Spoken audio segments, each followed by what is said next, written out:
Ibu dan Bapak calon guru penggerak, hutan adalah salah satu tempat hidup beraneka ragam hewan dan makhluk hidup lainnya. Hutan merupakan rumah bagi mereka. Pada suatu hari, Raja Hutan berpidato di hadapan semua hewan di hutan dan mengatakan, "Untuk menghadapi tantangan dunia baru, maka aku akan mendirikan sebuah sekolah. Semua anak-anak hewan yang ada di hutan diwajibkan untuk bersekolah."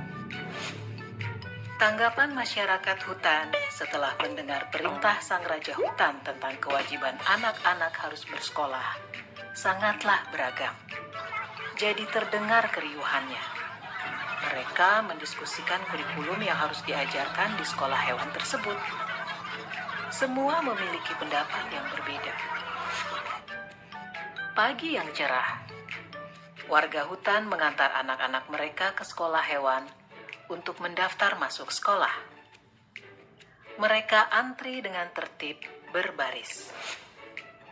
Warga hutan beserta anaknya dijelaskan oleh jerapah, sang kepala sekolah, bahwa sekolah hewan tersebut telah memutuskan untuk mengadopsi kurikulum kegiatan yang terdiri dari berlari, memanjat, berenang, dan terbang.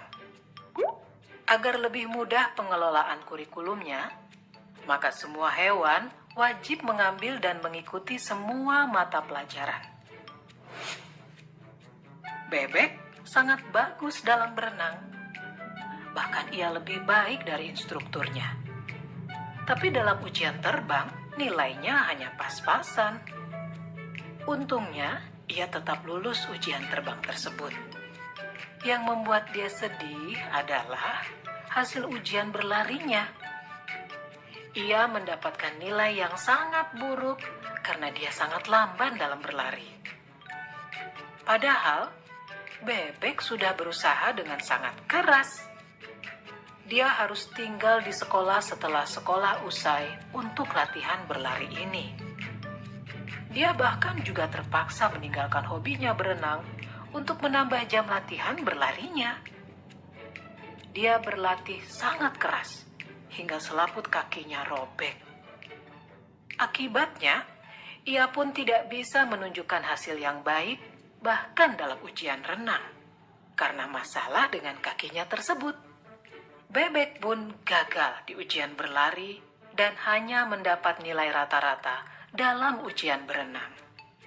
Bebek sedih sekali mendapat nilai rata-rata. Tapi di sekolah tidak ada yang peduli dengan kesedihannya. Menurut guru-gurunya, nilai rata-rata bebek sudah memenuhi kriteria ketuntasan minimal atau KKM. Jadi tidak masalah. Kelinci tadinya senang karena ia selalu mendapat nilai bagus di pelajaran berlari. Tapi akhir-akhir ini semangat belajarnya menurun drastis. Ia lelah karena hampir setiap hari harus mengikuti kelas remedial untuk berenang.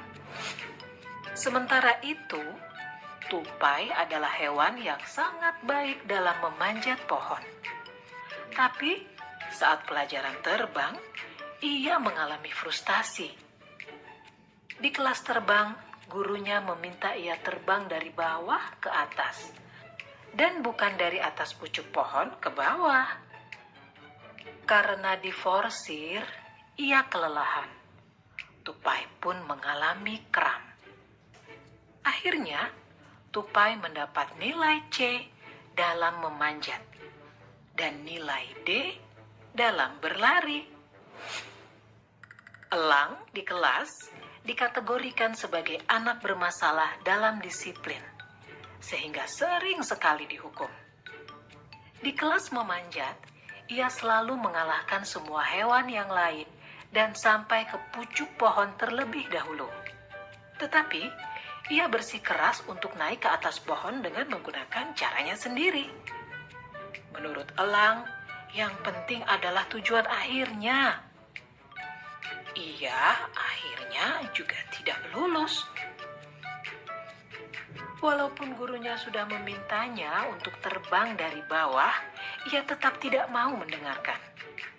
Psikolog sekolah mendiagnosis elang memiliki oppositional deviant disorder, gangguan oposisi menantang. Rencana modifikasi perilaku yang ketat pun lalu dikembangkan untuk elang.